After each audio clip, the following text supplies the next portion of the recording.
नमस्कार मंडळी, welcome back to my channel गपशप बँडेड. चला तर पाहूया श्री रामचरितमानस या पुस्तकाचा पुढचा भाग. धर्मरूपी वृक्षाचे मूळ, विवेकरूपी समुद्राला आनंदित करणारे पूर्णचंद्र, वैराग्यरूपी कमळाला विकसित करणारे सूर्य, पापरूपी घोर अंधकार समूळ नष्ट करणारे, तीनही ताप हरण करणारे, मोहरूपी मेघांच्या समूहाला छिन्नभिन्न करण्याच्या क्रियेमध्ये आकाशात उत्पन्न होणाऱ्या वाऱ्यासारखे ब्रह्मदेवांचे आत्मज, कलंकनाशक आणि महाराज श्रीरामचंद्रांना प्रिय अशा श्रीशंकरांना मी वंदन करतो, ज्यांचे शरीर सजल मेघांसारखे सुंदर, श्यामल आणि आनंदघन आहे, ज्यांनी सुंदर वल्कलाचे पितांबर धारण केले आहे, ज्यांच्या हातांमध्ये धनुष्यबाण आहेत, ज्यांच्या कमरेला उत्तम भाते शोभून दिसत आहे, ज्यांचे कमाल समान विशाल नेत्र आणि ज्यांनी मस्तकावर जटाजूट धारण केले आहे, त्या अत्यंत शोभायमान श्री सीता व लक्ष्मण यांच्यासह मार्गाने निघालेल्या आनंद देणाऱ्या श्री रामचंद्रांना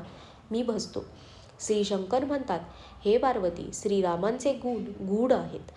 पंडित व मुनी ते जाणून वैराग्य प्राप्त करतात, परंतु जे लोक भगवंताशी विन्मुख असतात आणि ज्यांना धर्माबद्दल प्रेम नाही, ते महामूर्ख लोक त्यांची लीला ऐकून त्यावर विश्वास ठेवत नाहीत. अयोध्या व मिथिलावासींच्या तसेच भरताच्या अनुपम आणि सुंदर प्रेमाचे गायन मी आपल्या बुद्धीप्रमाणे केले. आता देव, मनुष्य आणि मुनी यांच्या मनाला आवडणारे प्रभू श्री रामचंद्रांचे वनात घडलेले अत्यंत पवित्र चरित्र ऐक. एकदा सुंदर फुले वेचून श्रीरामांनी आपल्या हातांनी तऱ्हेतऱ्हेचे अलंकार बनविले आणि सुंदर स्फटिक शिळेवर बसलेल्या प्रभूंनी मोठ्या प्रेमाने ते सीतेला घातले. देवराज इंद्राचा नीच मूर्ख पुत्र जयंत हा कावळ्याचे रूप घेऊन श्री रघुनाथांचे सामर्थ्य पाहू इच्छित होता. ज्याप्रमाणे निर्बुद्ध मुंगी समुद्राचा थांग पाहू इच्छिते, तो मूर्ख व मंदबुद्धीमुळे भगवंताच्या बळाची परीक्षा घेण्यासाठी बनलेला कावळा सीतेच्या चरणांवर चोच मारून पळाला. जेव्हा रक्त वाहू लागले तेव्हा श्रीरामांनी ते पाहिले व धनुष्यावर बोरूचा बाण लावून सोडला. श्री रघुनाथ हे अत्यंत कृपाळू आहेत आणि त्यांचे दीनांवर नेहमी प्रेम असते. त्यांच्याशीही अवगुणांचे घर असलेल्या त्या मूर्ख जयंताने कपट केले. मंत्राने प्रेरित असलेला तो ब्रह्मबाण सुसाट निघाला. कावळा घाबरून पळू लागला. तो आपले खरे रूप घेऊन इंद्राकडे गेला, परंतु श्रीरामांचा तो विरोधी असल्याचे पाहून इंद्राने त्याला जवळ केले नाही. जेव्हा तो निराश झाला, ज्याप्रमाणे दुर्वास ऋषीला चक्र पाठीमागे लागल्यामुळे भीती वाटली, त्याप्रमाणे जयंताच्या मनाला भय वाटू लागले. तो ब्रह्मलोक, शिवलोक इत्यादी सर्व लोकांमध्ये थकून व भय शोकाने व्याकुळ होऊन पळत निघाला, परंतु कुणी त्याला बसायलाही सांगितले नाही. श्रीरामांच्या शत्रूला कोण जवळ करणार? काकभूषुंडी म्हणाले, हे गरुडा, अशा व्यक्तीला माता ही मृत्यूसारखी, पिता हा यमासारखा आणि अमृत हे विषासारखे बनते. मित्र त्याच्याशी शेकडो शत्रूंप्रमाणे वागू लागतो. देवनदी गंगा ही त्याच्यासाठी यमपुरीची वैतरणी नदी बनते. हे बंधू ऐक, जो श्री रघुनाथांशी विन्मुख होतो त्याला संपूर्ण जग हे अग्नीपेक्षाही अधिक होरपळणारे होते. नारदांनी जेव्हा व्याकुळ जयंताला पाहिले तेव्हा त्यांना दया आली, कारण संतांचे मन मोठे कोमल असते. त्यांनी त्याची समजूत घालून त्याला तत्काळ श्रीरामांच्याकडे पाठवले. त्यांनी त्याला सांगितले की तू श्रीरामांना जाऊन असे म्हण की, हे शरणागताचे हितकारी, मला वाचवा. व्याकुळ व भयभीत झालेल्या जयंताने जाऊन श्रीरामांचे पाय धरले व म्हटले, हे दयाळू रघुनाथा, रक्षण करा, रक्षण करा. तुमचे अतुल्य बळ व अतुल्य सत्ता माझ्या मंदबुद्धीला ओळखता आली नाही. आपल्या कर्माचे फळ मला मिळाले. आता हे प्रभू, माझे रक्षण करा. मी केवळ तुमचाच आश्रय पाहून आलो आहे. श्री शिव म्हणतात, हे पार्वती, कृपाळू श्री रघुनाथांनी त्याचे अत्यंत दुःखाचे बोलणे ऐकून त्याला एकाक्ष करून सोडून दिले. त्याने मूर्खपणाने खोडी काढली होती म्हणून त्याचा वध करणेच योग्य होते, परंतु प्रभूंनी कृपा करून त्याला सोडून दिले. श्रीरामांच्या सारखा कृपाळू दुसरा कोण असणार? चित्रकूटामध्ये राहून श्री रघुनाथांनी अनेक लीला केल्या, त्या कानांनी ऐकण्यास अमृतासारख्या गोड आहेत. काही काळानंतर श्रीरामांना वाटले की सर्व लोकांना मी कळून आलो आहे, त्यामुळे येथे मोठी गर्दी होईल. म्हणून सर्व मुनींचा निरोप घेऊन व सीतेला बरोबर घेऊन दोघे बंधू निघाले. जेव्हा प्रभू अत्री मुनींच्या आश्रमात आले तेव्हा त्यांच्या आगमनाची वार्ता ऐकून महामुनींना आनंद झाला. त्यांचे शरीर पुलकित झाले. अत्री मुनी उठून धावत गेले. ते धावत येत असल्याचे पाहून श्रीराम आणखी वेगाने पुढे गेले. दंडवत करीत असतानाच मुनींनी श्रीरामांना उठवून हृदयाशी धरले आणि प्रेमाश्रूंनी दोघा बंधूंनी न्हाऊ घातले. श्रीरामांचे सौंदर्य पाहून मुनींचे नेत्र तृप्त झाले. ते त्यांना आदराने आश्रमात घेऊन आले. पूजा केल्यावर सुंदर बोलून मुनींनी मुळे फळे दिली. ती प्रभूंना खूप आवडली. प्रभू आसनावर विराजमान झाले. डोळे भरून त्यांचे लावण्य पाहून ज्ञानी मुनी श्रेष्ठ हात जोडून स्तुती करू लागले. हे भक्तवत्सल, हे कृपाळू, हे कोमल स्वभावाचे, मी तुम्हाला नमस्कार करतो. निष्काम पुरुषांना आपले परमधाम देणाऱ्या तुमच्या चरणकमलांना मी भजतो. अत्यंत सुंदर सावळे संसार रूपी समुद्राचे मंथन करण्यासाठी मंद्राचल रूपी प्रफुल्लित करणाऱ्या कमलांसमान नेत्रांचे आणि मद इत्यादी दोषांपासून मुक्त करणारे आहात. हे प्रभू, तुमच्या लांब भुजांचा पराक्रम आणि तुमचे ऐश्वर्य बुद्धी पलीकडेल आहे. भाते व धनुष्यबाण धारण करणारे तुम्ही तिन्ही लोकांचे स्वामी, सूर्यवंशाचे भूषण, महादेवांचे धनुष्य मोडणारे, मुनिराज व संतांना आनंद देणारे, तसेच देवांचे शत्रू असलेले असुरांचा समूह नष्ट करणारे आहात.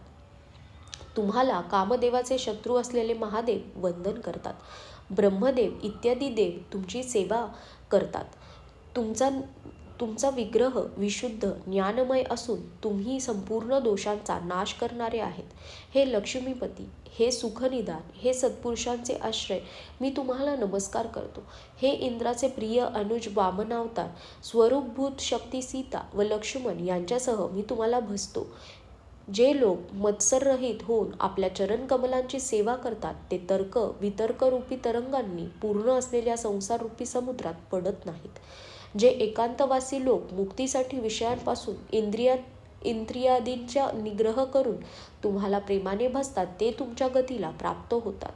जे अद्वितीय, माईक, जगाहून विलक्षण, सर्वसमर्थ, इच्छारहित, सर्वांचे स्वामी, व्यापक जगद्गुरू, नित्य, तिन्ही गुणांपलीकडील आणि आपल्या स्वरूपात स्थित असलेले असे तुम्ही आहात.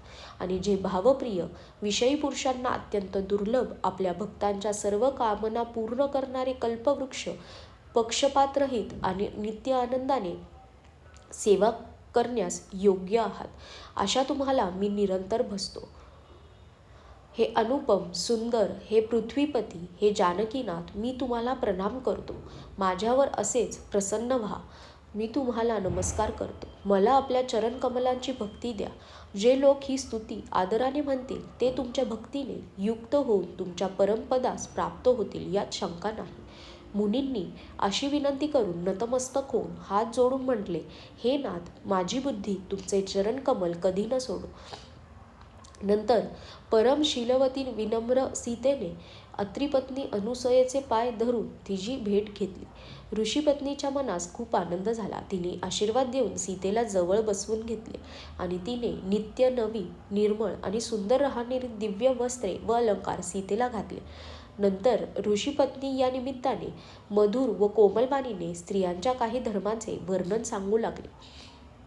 हे राजकुमारी आई, माता, पिता, भाऊ हे सर्व हितकारी असतात, परंतु एका मर्यादेपर्यंतच सुख देणारे आहेत. परंतु हे जानकी, पती हा मोक्षरूपी असीम सुख देणारा असतो. अशा पतीची जी सेवा करीत नाही ती स्त्री अधम होय. धैर्य, धर्म, मित्र व स्त्री या चौघांची परीक्षा संकटकाळीच होत असते. वृद्ध, रोगी, मूर्ख, निर्धन, अंध, बहिरा, क्रोधी व अत्यंत दीन अशाही पतीचा अपमान केल्यास स्त्रीला यमपुरीत तऱ्हेतऱ्हेचे भोग भोगावे लागतात. शरीर, वचन आणि मनाने पतीच्या चरणी प्रेम करणे हा स्त्रीचा एकच धर्म आहे, एकच व्रत आहे आणि एकच नियम आहे. जगात 4 प्रकारच्या पतिव्रता असतात. वेद, पुराण व संत हे सर्व असे म्हणतात की जगात माझा पती सोडल्यास दुसरा पुरुष माझ्या स्वप्नातही येत नाही, असा भाव उत्तम श्रेणीच्या पतिव्रतेच्या मनात असतो. मध्यम श्रेणीची पतिव्रता दुसऱ्या पुरुषाला अवस्थेप्रमाणे आपला सख्खा भाऊ, पिता किंवा पुत्र यांच्या रूपात पाहते.